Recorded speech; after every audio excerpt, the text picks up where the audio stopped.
Welcome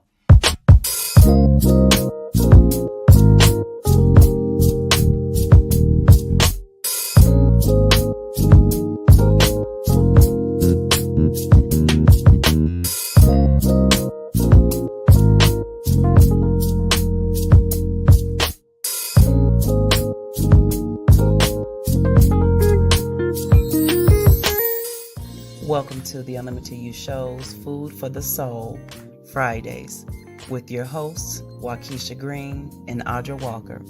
This show is designed to help you heal, break through, and break forth.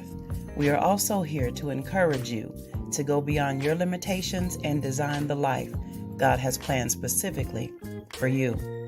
We will be sharing some kingdom principles and strategies that you can take and apply to your daily lives. It's time to be healed. It's time to be whole. It's time to be free. And it's time to live your best life right now. So with that being said, we are super excited to have each and every one of you join us as we dive into a very responsible, transparent, real, and fun conversation that's impacting lives across the globe on Food for the Soul Fridays. Now let's talk about it.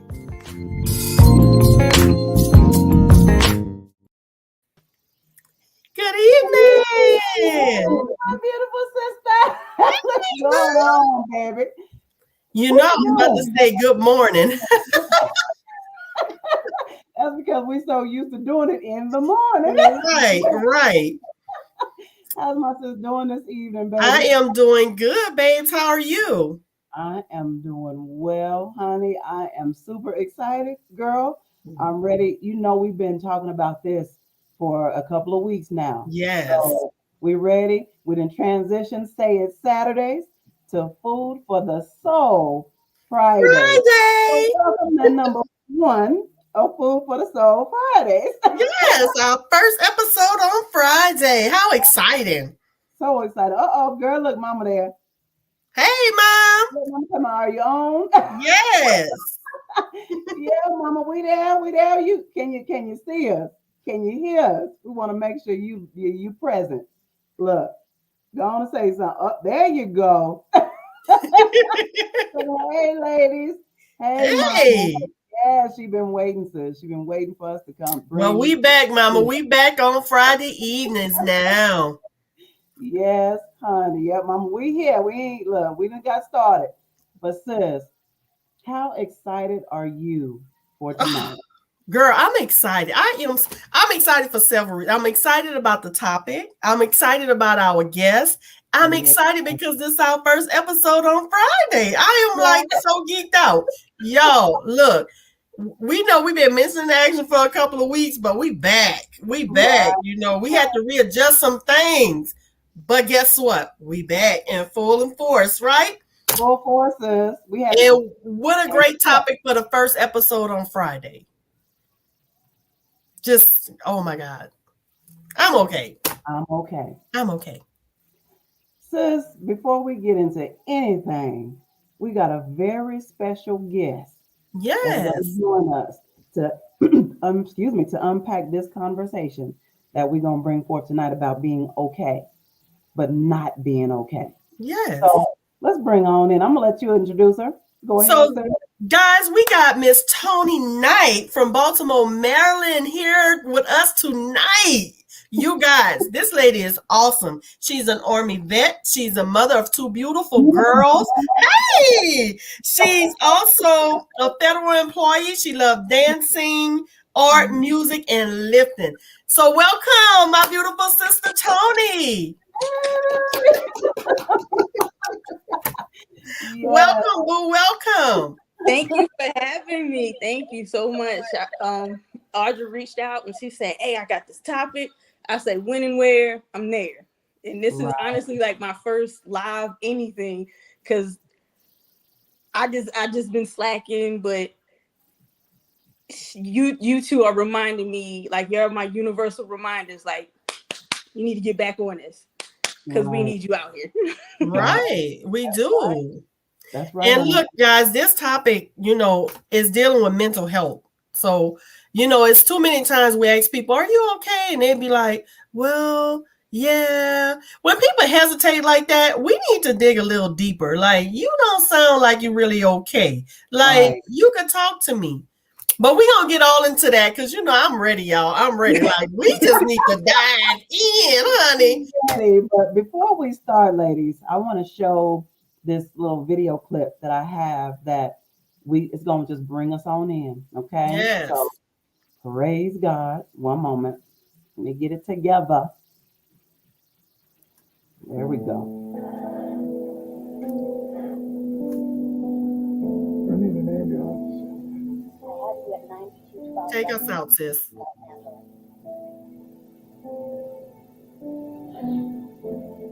Turn your cameras off. What's the emergency? There's been a suicide. Who's the victim? Just hit stop cam, Tony. Oh Lord. Is it the red button up there? Today I just found out that I'm worthless. It's like, it's hopeless. It isn't going to get any better. No matter where I turn, there's no escape.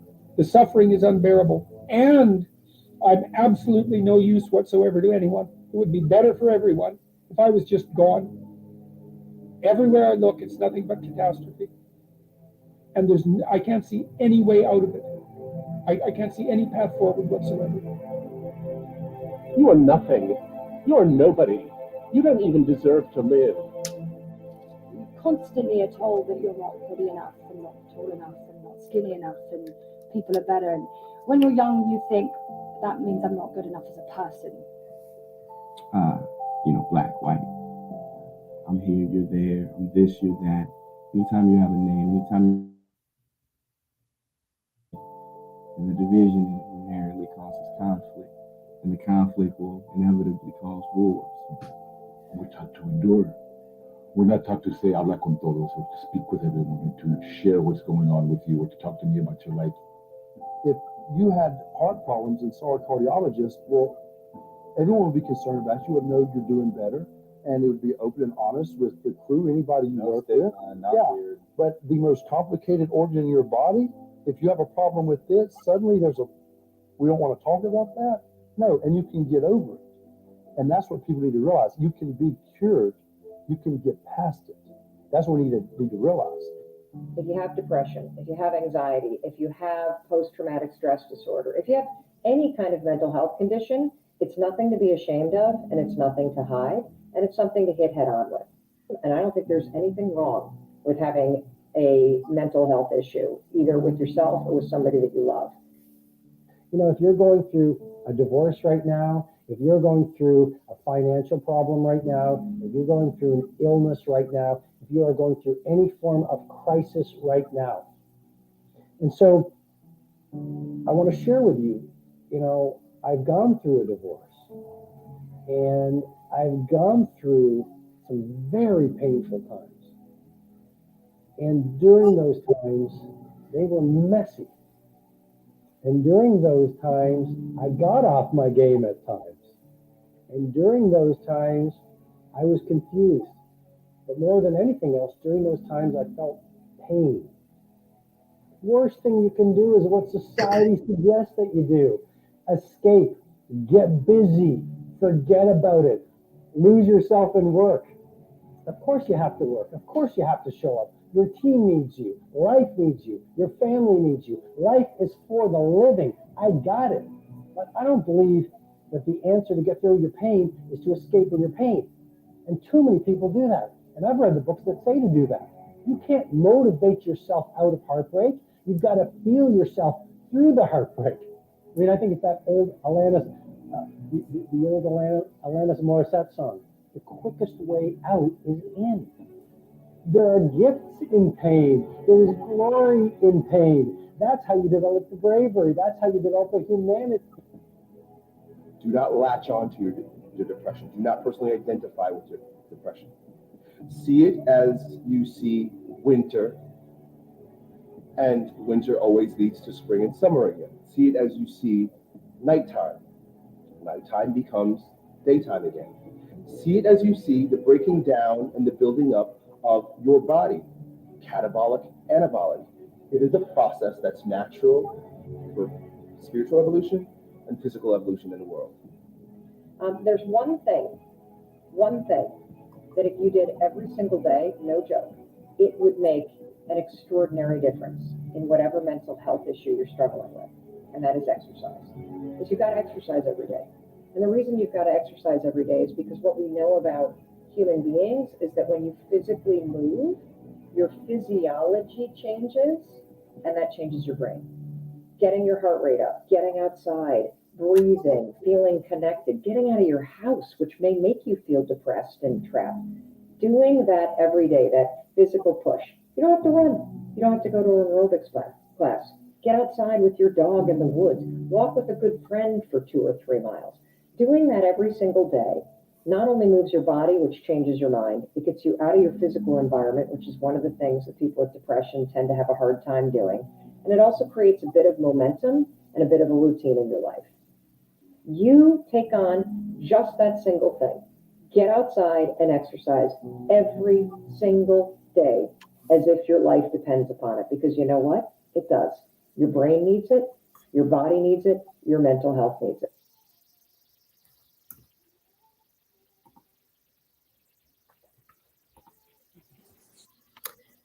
Yes. Let's talk about it. Let's talk about it, ladies. Oh, hold on.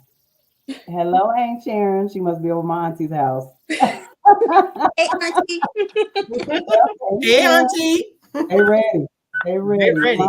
Mama's in Wichita, Kansas, Tony. So that's where my mother is at. Lord. So they tuning in from Kansas. Ain't nothing out there. Well, windmills. All right, ladies. So are we ready to talk about it? I'm ready to talk about it. Let's talk about it. Yeah. So my question I'm gonna pose to you guys is, why do you think it's like a taboo to talk about mental health in the United States and our society? I think it's stigmatized, sis.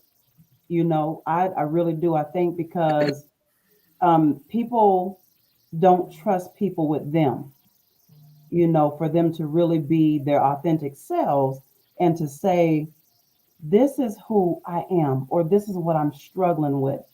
You know, if I can come to you, and you know, that's how we are.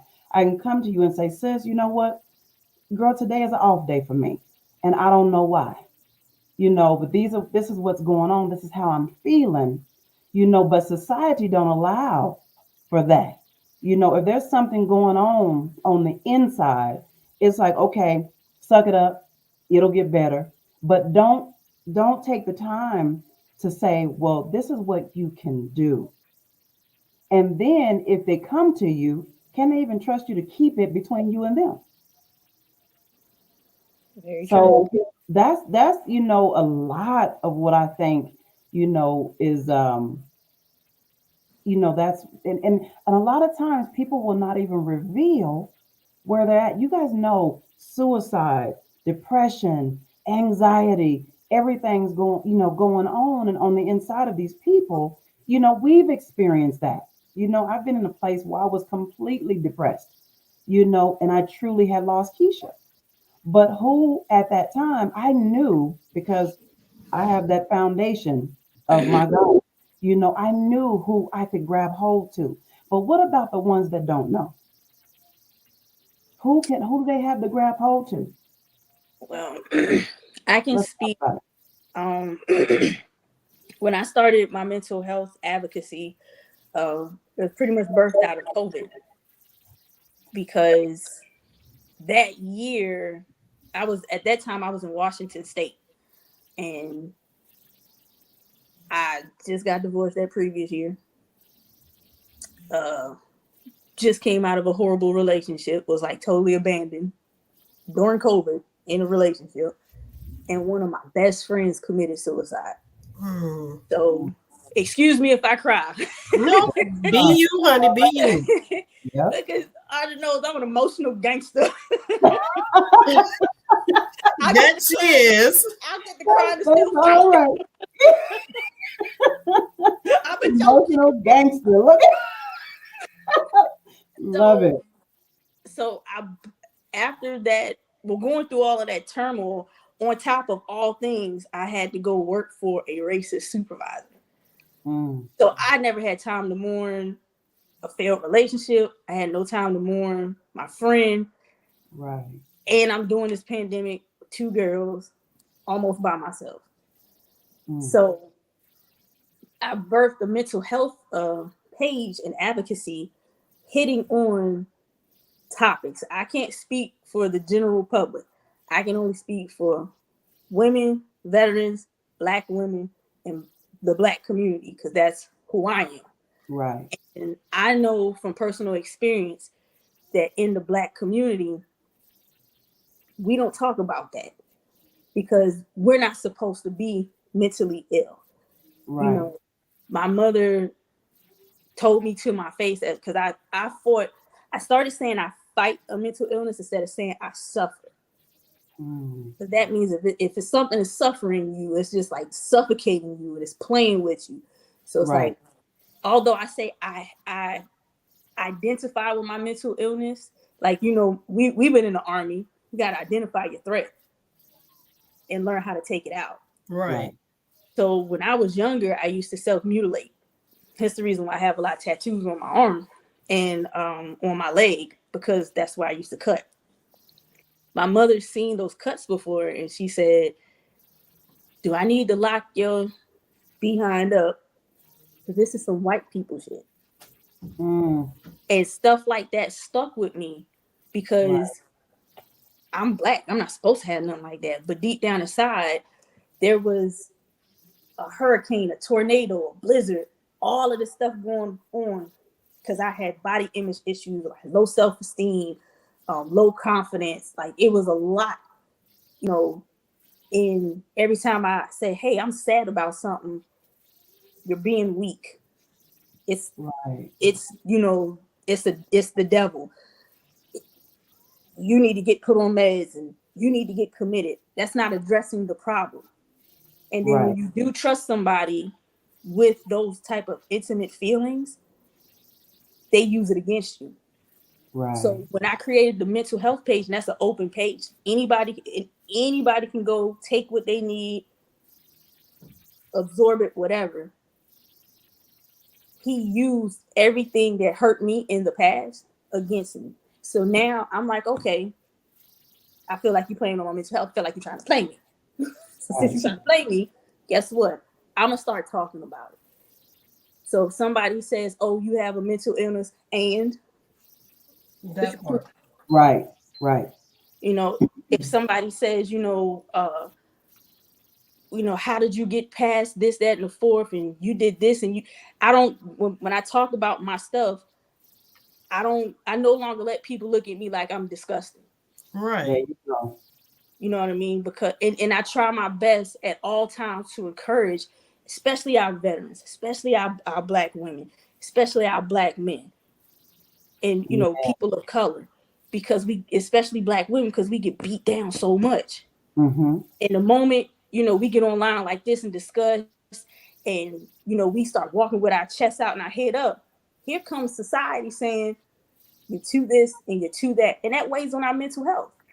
Right. So then you have somebody like me skipping along saying, no, you better speak, you better speak your speak, talk your talk, walk your walk, sis. Walk your walk.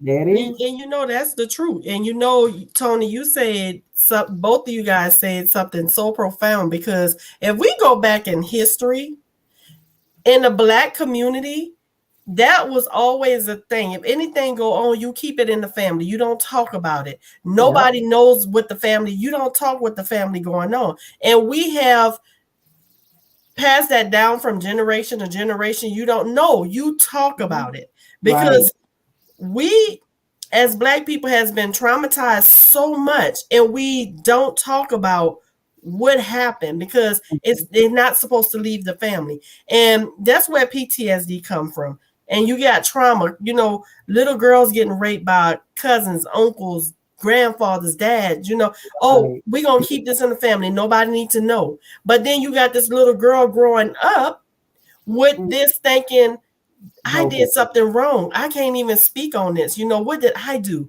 And she playing this scene, this horrific scene in her head over and over and over again. And that's now when she get to become an adult, she can't have an intimate relationship because now she's traumatized. She got PTSD because if somebody trying to touch her, it's like, wait, hold up. You invading me. Right. You know what I mean? So we as Black people have to stop. We have to break that generational curse of what goes on in our family stays in our family. Right.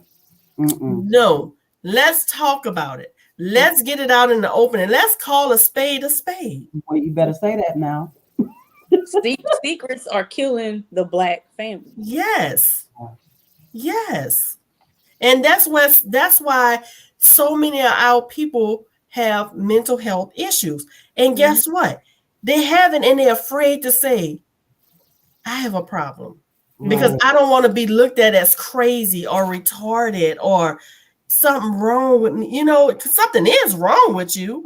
Right. But you got to speak. You got to open your mouth. Help is out there. You know what?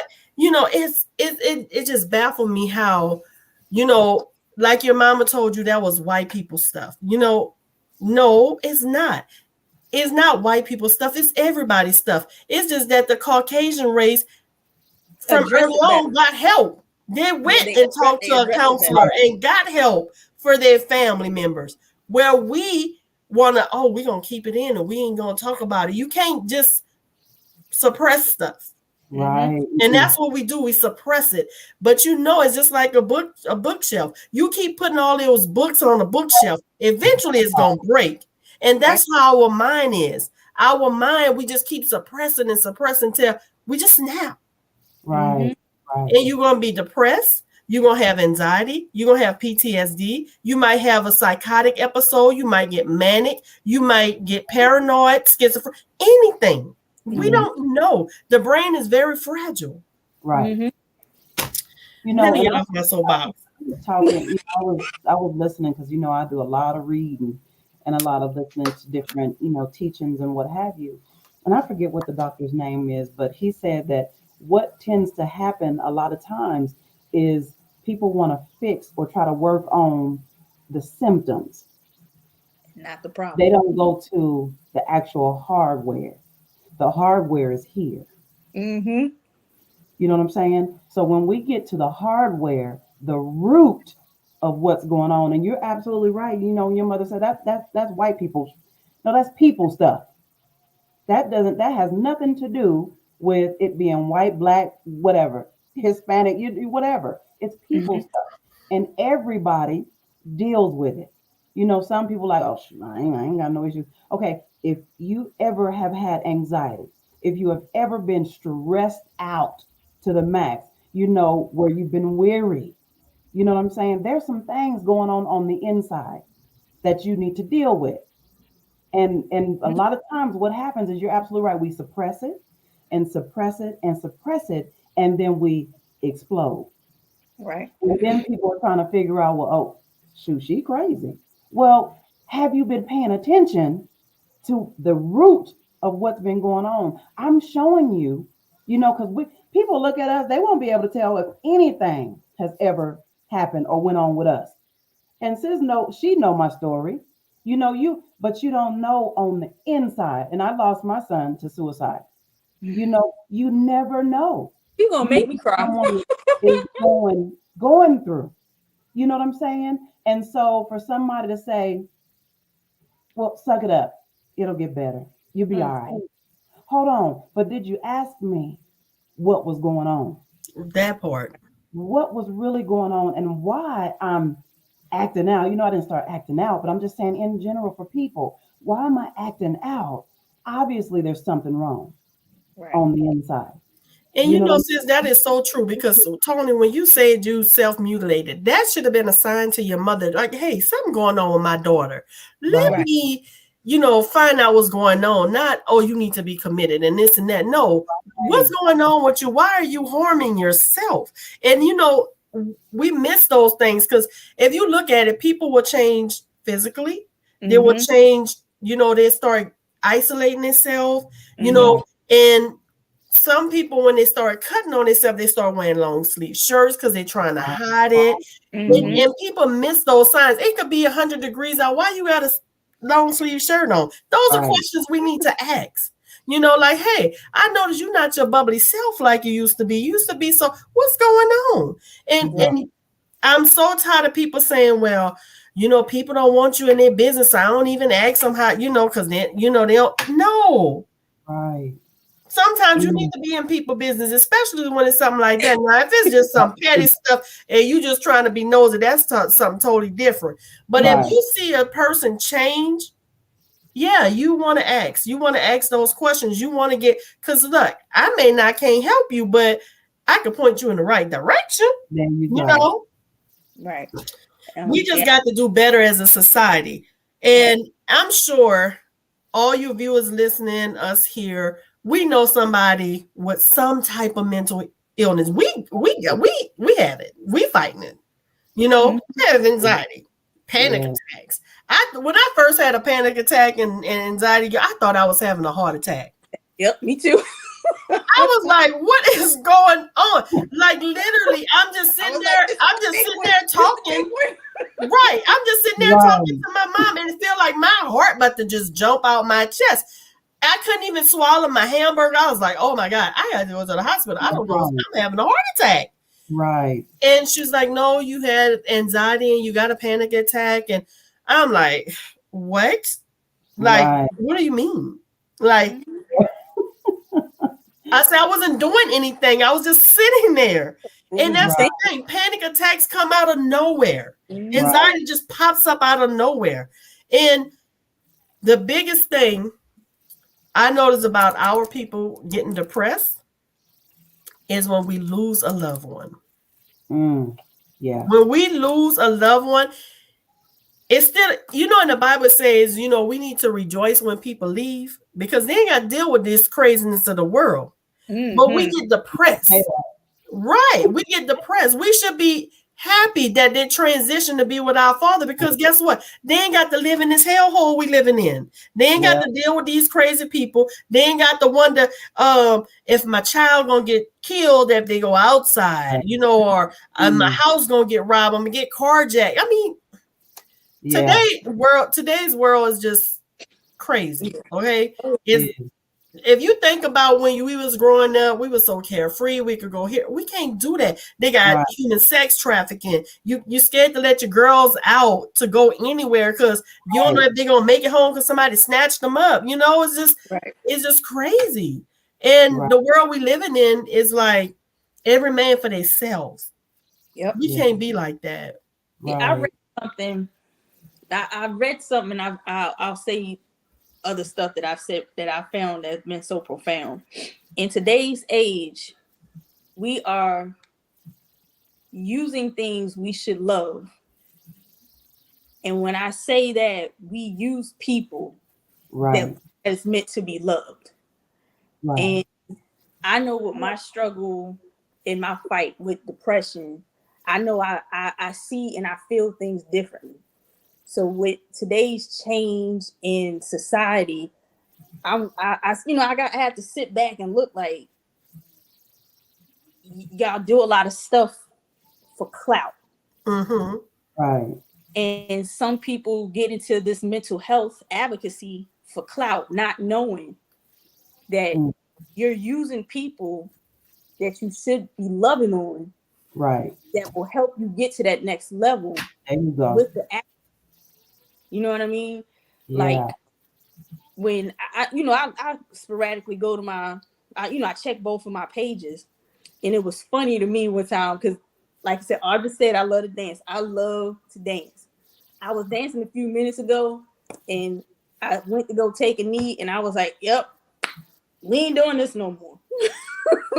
We'll just stand up and dance, but we're not doing this no more." But I posted a video of me dancing.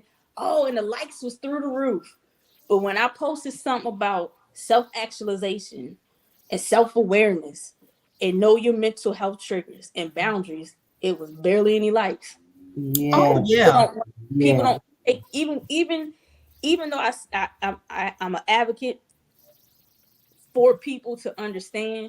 I'm also an advocate for people within the community to help those who don't understand them to understand them, and for them to understand themselves.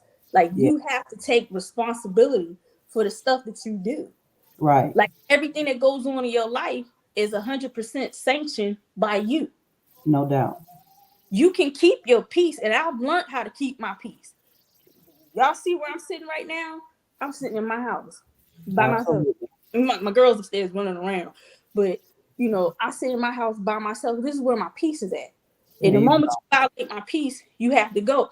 Arja knew me when I was a private in Fort Polk, and she could probably tell you I just try to please everybody, because I ain't want nobody being mad at me. I ain't want nobody feelings. But I do believe, whether she knew it or not, I was struggling with depression. You know, and once I got to a stage in my life that I was just like, you know what, we're not finna do anymore. It's be a people pleaser, because people, if you have a mental illness, you want people to like you, you want people to accept you, you want people to love on you the way you love on them, and it doesn't work like that. So I had to start protecting my boundaries and protecting my energy, and you know, not being involved in certain things, because I know my mental health is sensitive. Right. So you have to know, like I said, you have to identify the threat and know how to fight. Even when I get into like my dark moments, I call them dark moments, where I it's like, you know, I had a dark moment I think it was last month. I was like sitting in the car. I was like beating on the steering wheel, crying, snot, tears, screaming, because I was fighting against something and I didn't want to be here anymore. That besides the world being ghetto, this living stuff is getting too. But I was fighting against it because I couldn't believe this is how I feel about people, about relationships. And I kept fighting. Anxiety was spiking.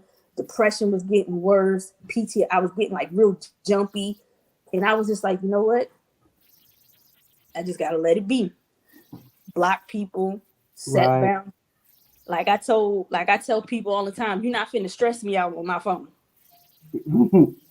Block, delete, unfriend, unavailable, leave me alone. My number been the same for over 20 years. I'm not changing my number just to satisfy anybody. I'm gonna block you. That's the good thing about the Apple phone. Block this number. Carry on about your business. But when you're fighting a mental illness, you have to start doing that, because again, I know me. I know I can slip back into a depression, and I can probably take myself out. My sister, she has a firearm, and I told her, I said, never tell me where it's at, because I can smile in your face, yeah, kiki girl, ha ha, and go to your closet and blow my brains out. Because you know what? Mental health is so real, and that's just how fast it happens. Just like that. It happens. And I'm glad you brought that up, Tony, because a lot of people don't understand when people are depressed, and even though they may be depressed, they can put on a facade like they're so happy, and then they'll turn around and go and kill themselves. And you were like, I just talked to them. They were so happy. But were they really happy? Right. So keep going. I didn't mean to interrupt, but that was just so profound. But you know, and like I said, I could have go up, and I told her, I said, don't ever show me where it's at, because I can smile in your face. Because as a child, I've learned how to suppress my feelings. I learned how, yeah, I'm fine. But all in the back of my mind, I'm like, I will burn this shit down with y'all in it, and then go jump off a bridge, because I ain't going to jail. You know, but it's like, you know, some people be like, you know, when I tell them about the mental illness and the PTSD, they'll be like, oh, you don't look like the type. First of all, mental illness doesn't have a prejudice. Second, I know how to hide stuff. You know, I've trained myself to, but now, because I read something that was so profound. And once your body gets to a certain age, you can no longer do the same things you done when you was 20. You better say that now. You know what I'm saying? You break up with somebody, shoot, best way to break up with somebody is get under someone new. We could have did that 20, 25 years ago. Now, hey, bruh, get out of my face. Right. Because I Protect see your you peace. like 6 flags, nothing but red flags. I can't do it. Right. Your body cannot hold. I could suppress my emotions, but if I do it now, my anxiety gonna be all over the place. I got to triple on my medicine. I gotta, stay outside. I gotta like literally just stand outside in the sun and be like, Lord, Yeah. guardian angels, I know you tired of me, but send help. Right. Your body just can't hold on to it. So now it is like, once you get to a certain, even with the elderly, when the elderly just start popping off, they can't hold on to that stuff anymore. Right. They say they feel how they feel. It's either you need to respect it or move on. And that's how I am in this age in my life. I can't keep on the stuff that no longer serves me. Right. If you do something to me and I cut you off or I block you, you deserve it. But normally people make me feel bad. Like one guy actually told me he hate me. I said, "Oh, you hate me for blocking you?" Right. Tell me more. Right. Continue. Because this is hilarious. But he really meant that. That came from his heart. He was like, I hated you for blocking me. But you didn't hate yourself for what you tried to do to me? Right. That part. You tried to play me. Like you really was trying to play me. And that doesn't bother you, but me blocking you bothers you? Like, make it make sense. And normally, years ago, that would have made me feel so bad. Like, no, let me make it up to you because I had that Captain Save-A-Hole syndrome. Right. Let me fix it. I'll make it back. Now, guess what? He back on the block list because he showed me why he was on it the first time. Yeah. And you know what Maya Angelou says, right? When the person show you who they are the first time, believe it. Believe it. You better say that. And you can't. And Tony, I'm so glad that you say that now. When I met you at Fort Polk, which was like 19, 20. Yeah, I was something like that. Yeah, 20s, 19. That's a little hard head. Yeah. But I didn't know you was going through depression. But however, what I did know that she was a people pleaser. Right. And what I took her under my wing, I was showing her you don't have to please people. Right. And she know. I'm gonna tell you where to get off at, and I'll tell you I'm here to do a job. I got kids to take care of. I ain't here for no friends. You gonna do your job, and after work we could kick it, kiki ha. But when we at work, we working business already. I'm glad you brought that up because what came to my mind was I was going through something one time, and it was just like I would come to work. But I would try to find the furthest corner in the office to sit in. And normally I'm out there talking crap with the fellas, kicking it, laughing, kikiing. We about to go jump off a 2-ton and a deuce and a half and go turn in some supply. But normally that's how I normally was. But this particular time, I just started shifting myself to a corner. And if they had to go do something, I would go along with it, but I'd just be quiet. And so she was like, night. Why she gotta call my name like that? Why she had to make it seem like I was just mean? I know you, sis. I was like, look, I'm in my dark corner minding my business. What do you need, Sergeant?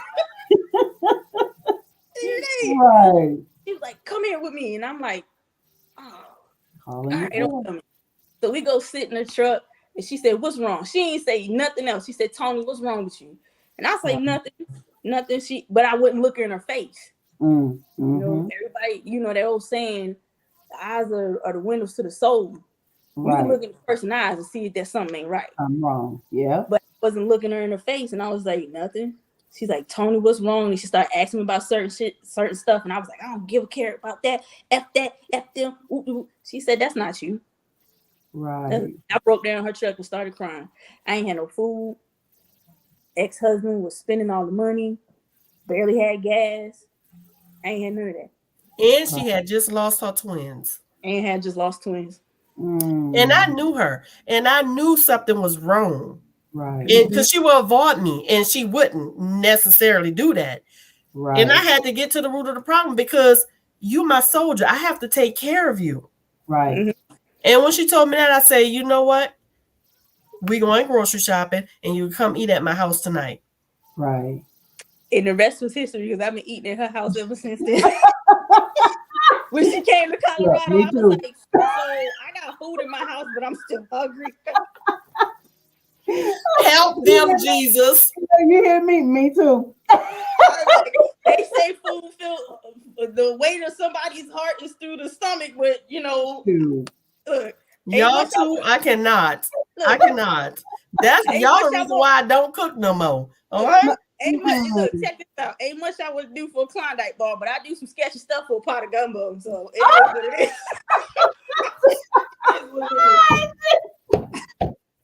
I cannot. I do some sketchy stuff for a pot of gumbo. Oh Lord. Hey, sis, that gumbo be fine. I cannot with y'all too. I cannot. Don't let Jay put something on the grill. Ooh, you better say that. But look, I want to take it back a little bit because you talked about boundaries. That is so important you said for mental health, people that's dealing with mental illness, but that's important for everybody. Yep. Protect your peace, protect your sanctuary, whatever that is, we gotta protect it. And at the beginning of the year, sis, I said boundaries for me. You got to.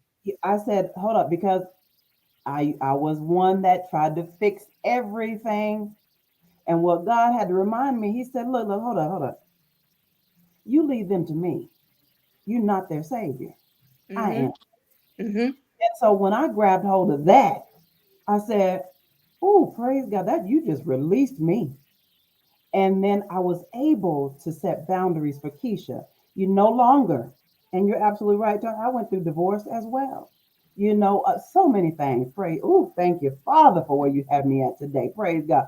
And I'm not, I didn't go crazy. I didn't snap by the grace of God. You know what I'm saying? But you do. And like you said, there's things that used to do it for you that don't do it for you anymore. So that is so important for us to set boundaries.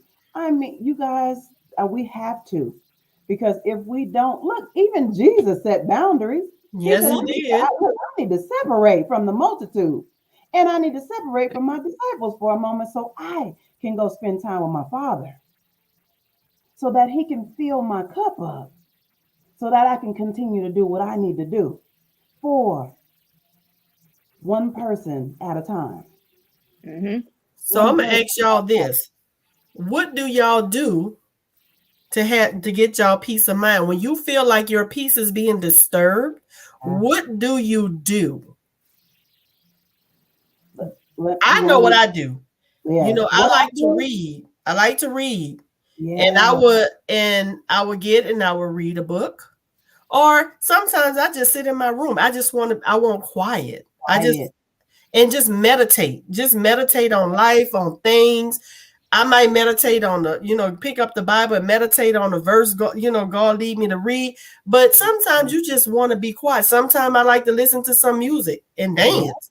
But it just depends on my mood and what hits me at the moment. That's what I do. So what y'all do?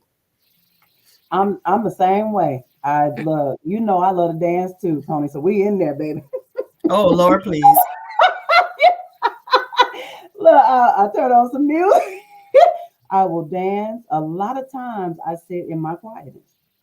I love my peace. Love it. I read. And look, even on some days where you be like, you know what? I typically will do a shower, but then a lot of times I say, you know what? I'm going to take me a bath. Yeah.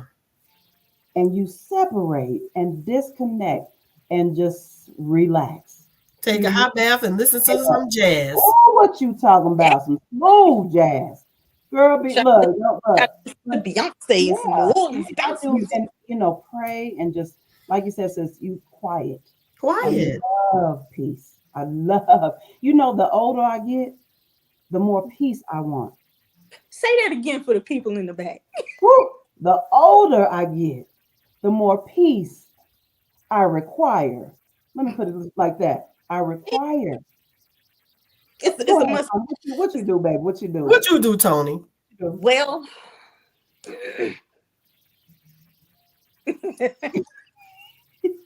besides that, what you do? you on my Facebook page, Yeah, so you already know some of my unsupervised behavior. That's why I had to put that out there. Besides my that, son is on here too. I meant to say my son. Aussie is on there. Hello, hey, Aussie. But go ahead, baby. Out of all of this, honestly, what brings me peace is listening to what I have to do to get myself back to that peaceful spot. Right. Like painting, drawing, expressing myself in different ways, being bold enough to live in my authenticity. There we go. I was gonna get it, girl. I was gonna get it there. I was gonna go there. Sometimes I like to write, but most of the time, 99.9% of the time, I love to dance because dancing moves your energy. It breaks up that foulness in your heart, in your mind, and in your body. Because of my shoulder injury, I can't lift no more for right now. I can't lift no more.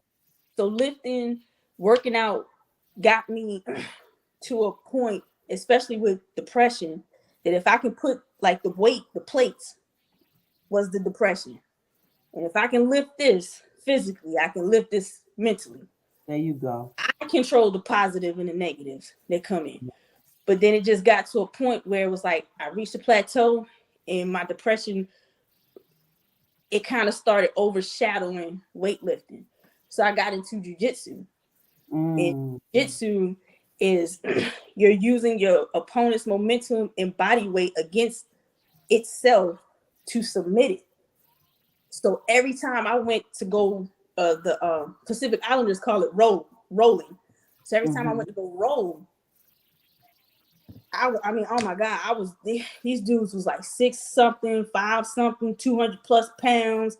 They were way more experienced than I was, but I was still like, I ain't no easy submission. Let's do this.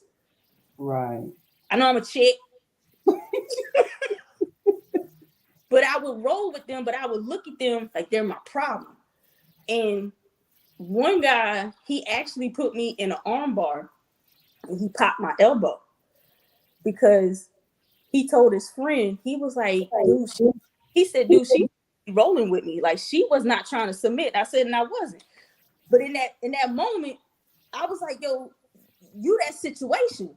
So I gotta, you gotta go. Right. And so I would see those people, and I didn't mean to do it, but it just happened that way. And that's how I started leveling up on my depression. So that stuff, like I have to be active because I know if I sit down long enough, it's not gonna go right up. Right. And then like I also do the purification baths. You know, I run me a nice little hot bubble bath with some Epsom salt. I cut up lemons and oranges, like the citrus helps you detox. Right. And then put in things that I'm not allergic to, like dry flower, like dry roses, hibiscus, cinnamon sticks. And I I bless it with some frankincense and I just candle it. I just love on me. Right. I had to, that's one of the things, especially with my depression, I had to identify, why am I always in these bad relationships? Right. So I was like, oh, I just want somebody to accept me. And spirit was like, you don't accept you. There you go. You know what? And You better speak on right that, there. right? That hit it on the head right there. Speak on it. You don't accept you. You better say that. I was like, what? Spirit was like, you don't accept you. I said, oh, and you said it again. I was like, I said, oh, you, so you want to fight? Now she want to fight the Holy Spirit, girl. I told you, I'm an emotional, spiritual gangster. Oh shoot! Right. I was like, I just want somebody to love me for who I am.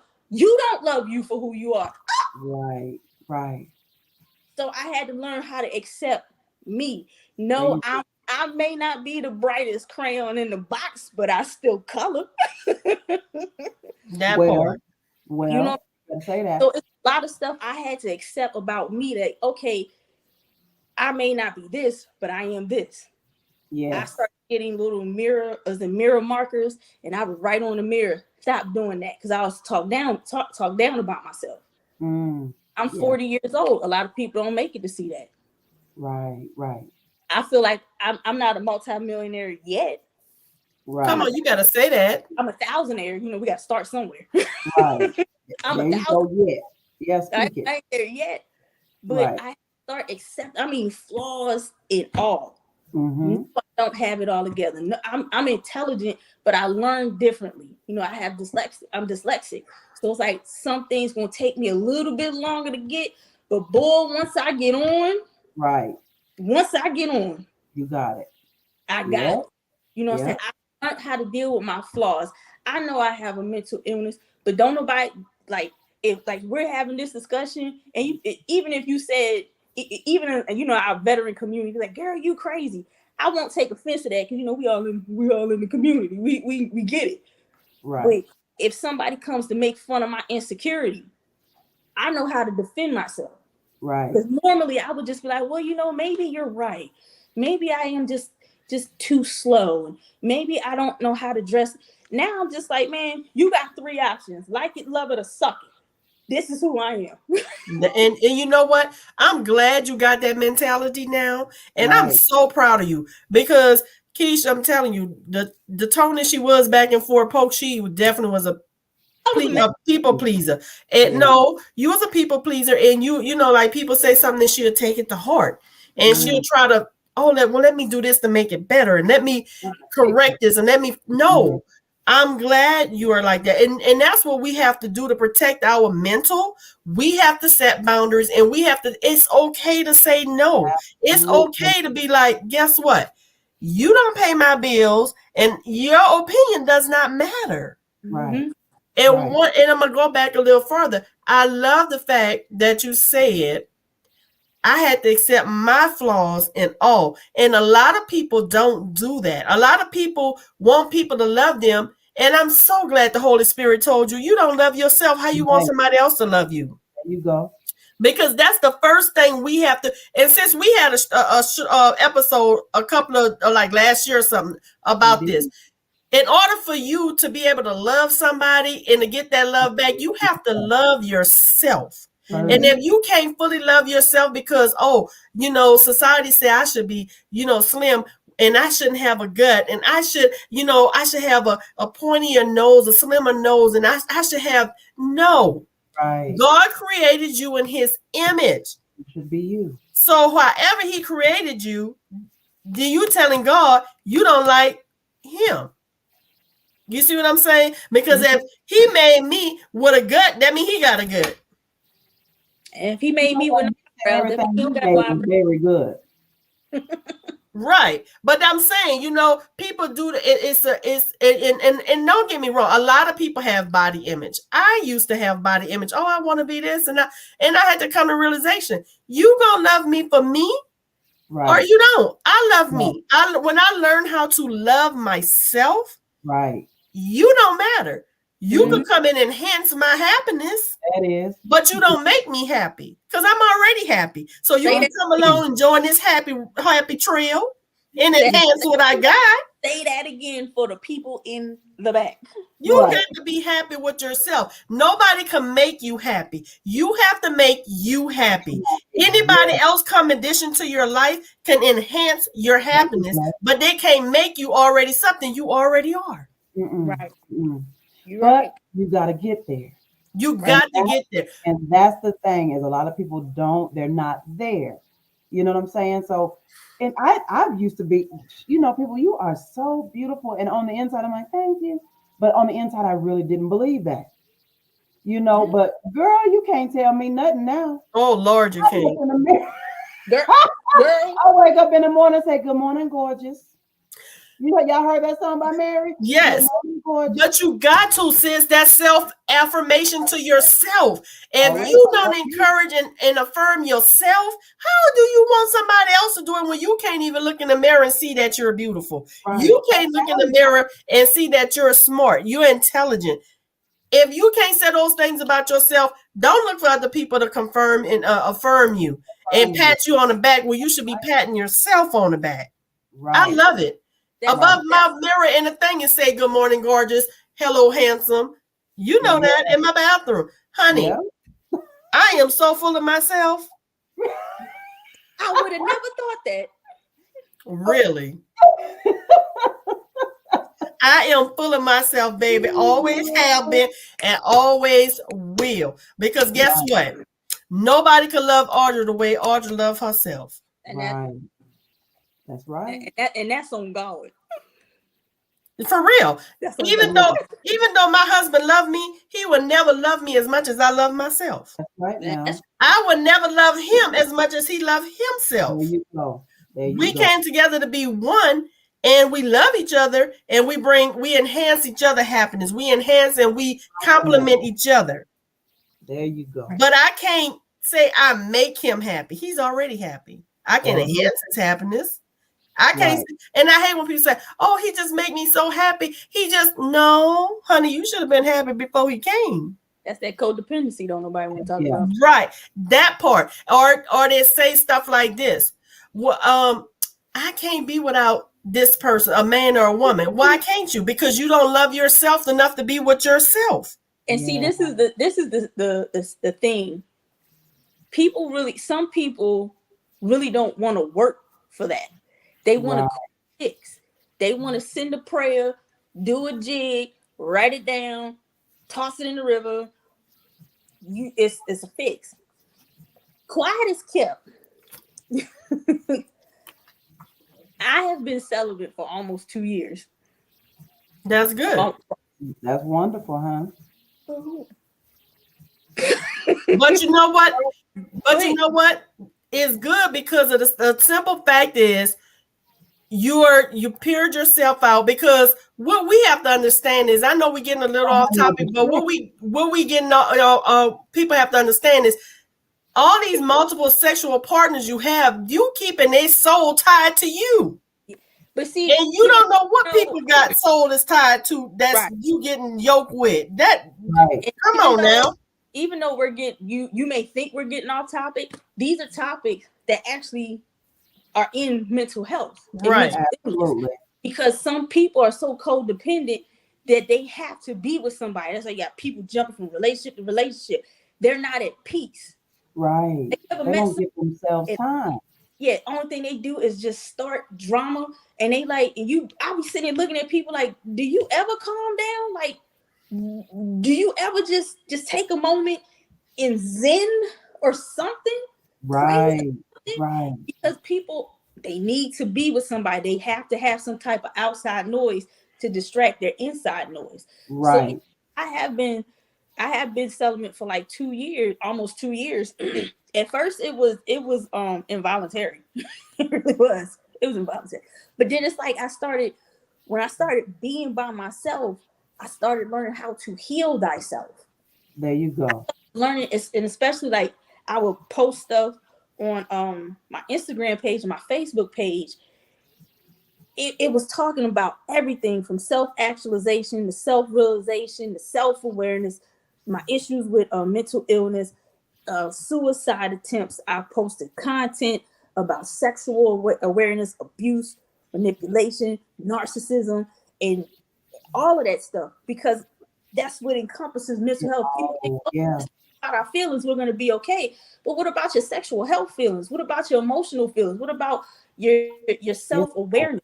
You know, when your trigger is being pulled, are you just going to stand there and let it be pulled? Or you just going to fall back and be like, you know what?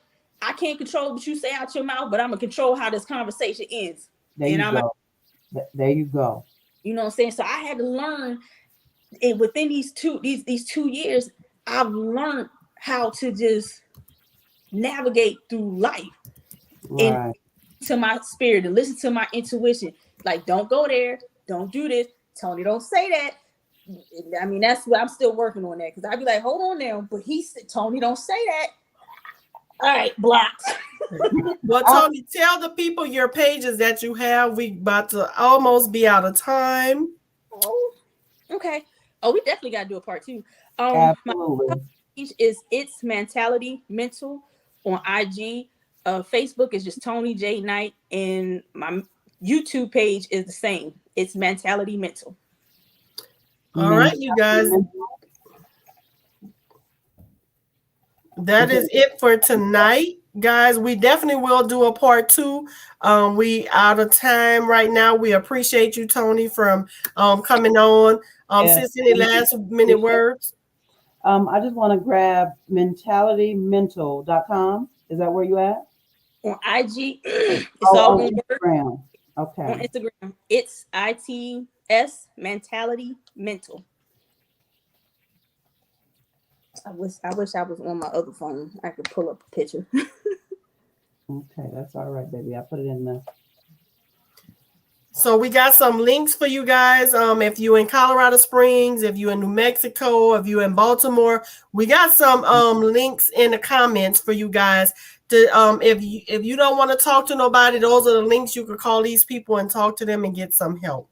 And we will definitely do a part 2. So we're gonna sign off and everybody say later. Love you guys.